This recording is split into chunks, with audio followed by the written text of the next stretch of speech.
Hi everyone, welcome to topic 27, estimate population mean, where this time population standard deviation is unknown.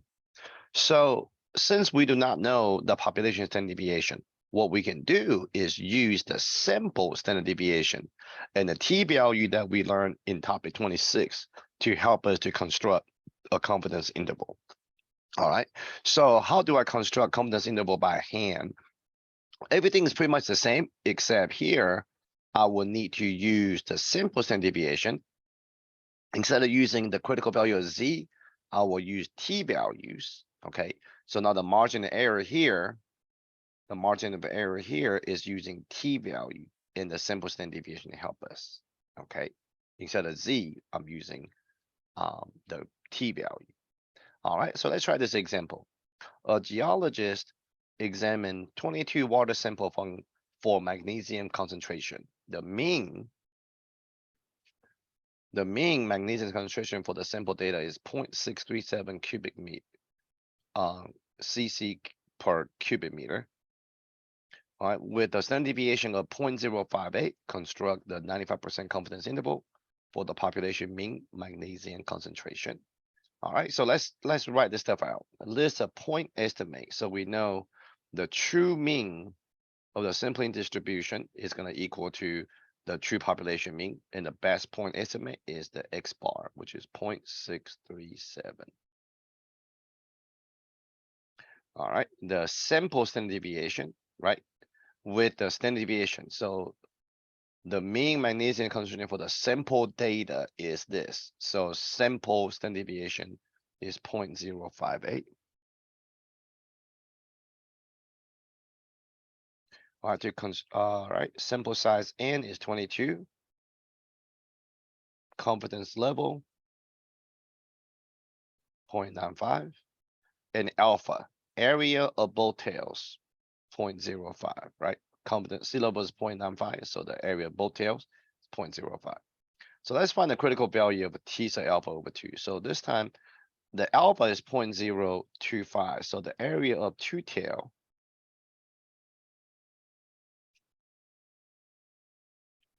is 0.05. The degree of freedom is always n minus 1, so that will be 22 minus 1, right? Simple size minus 1. So we will look up degree of freedom 21. So let's see what the T values are. So area of two tail 0.05, degree of freedom 21. So let's go down to 21. So it'll be 2.080. So the one on the left is negative. The one on the right got to be positive. So those are my two T values. So let me scroll down here. So basically for the T value, right? So if this is the interval, all right, the 95% is in here.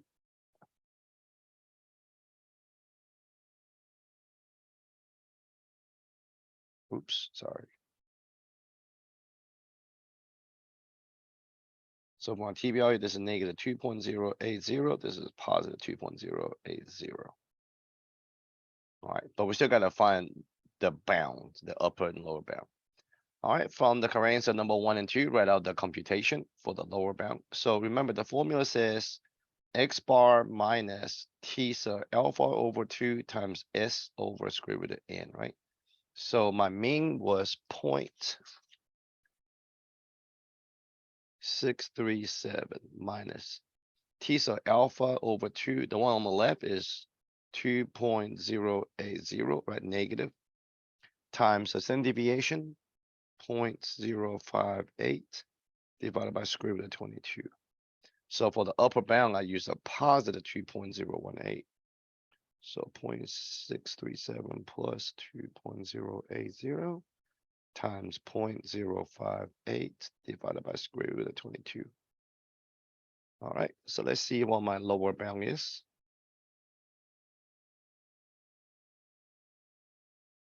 And the upper bound.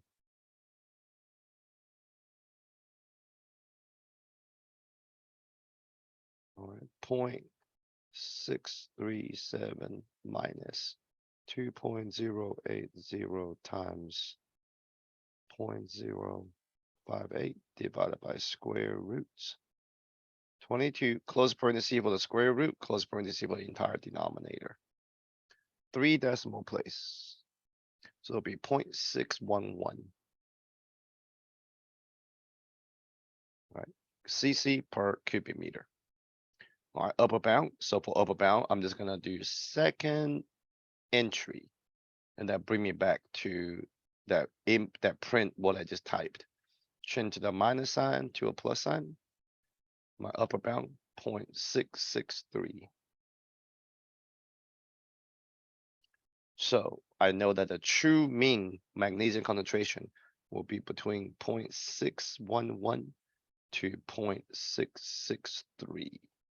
Okay, cc per cubic meter.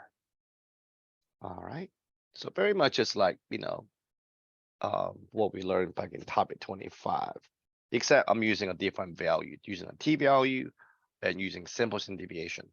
So here I'm going to show you how I can use this using a graphing calculator. All right, so to use a graphing calculator, we go to stats, go to the word test. Okay, so instead of using z interval, okay, now we will go down a little bit, one more, using what we call the t interval. I'm gonna go ahead and have it ready.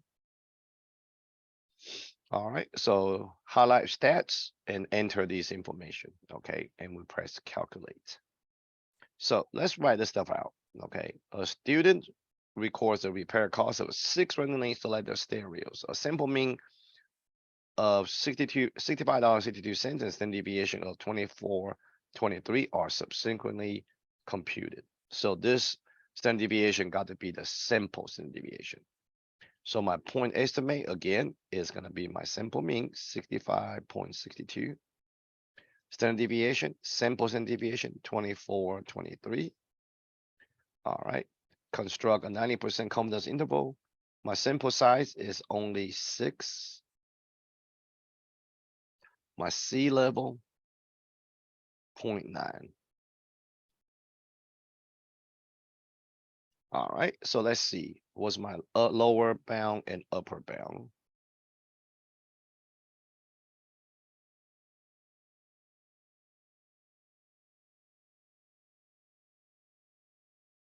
All right, so this time we use T, right? Using T interval because I do not know the population standard deviation. I only know the sample standard deviation. That's why I got to use T interval. So X bar 65.62, enter. 24.23 sample standard deviation. Sample size 6 and C level 0.9. Okay, calculate. Voila. All right, 3 decimal place will be 45. Oh, excuse me. Now this is money, so it should be 2 decimal place. Sorry about that. So let's do 2 decimal place. Okay, 45.69. This is money, so it should be 2 decimal place. 85.55. So the true mean, the true repairing cost mean is going to be somewhere between $45.69 to $85.55. And that's based on a 90% confidence interval.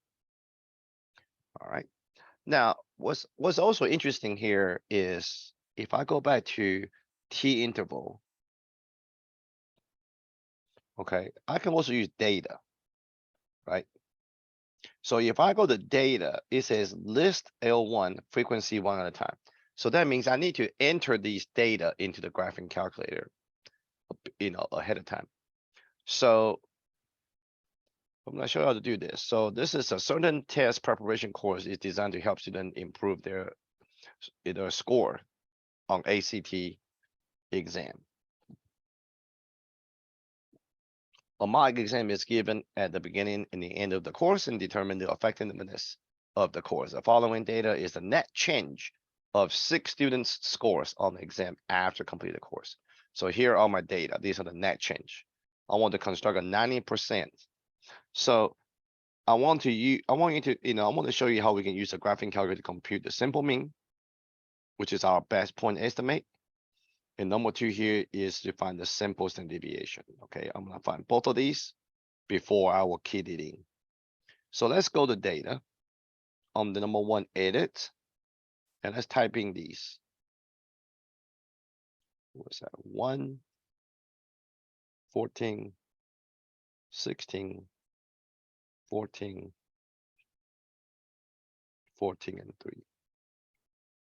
So these are net change of the scores between the beginning and the end. They took it twice. All right, so to find simple mean and simple standard deviation, remember, we'll go back to stats, highlight the word calc, choose number one. And since all my stuff is under L, all of my data is under L1, I don't need to do, so here I'll just automatically press enter. You will not need to do L1 comma L2 because there's nothing under L2. All right. So one decimal place is about 10.3.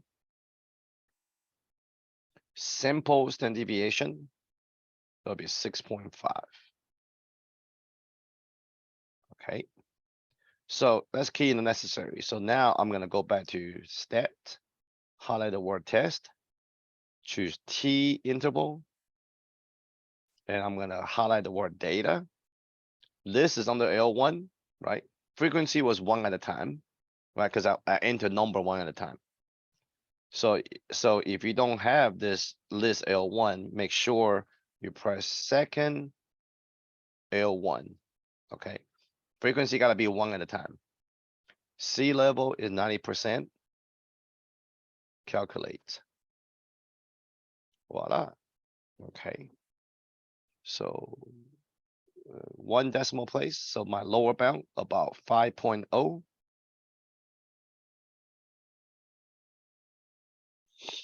Upper bound about 15.7. So the true mean of the net change is between 5 to 15.7. Okay. So just real quick, showing you how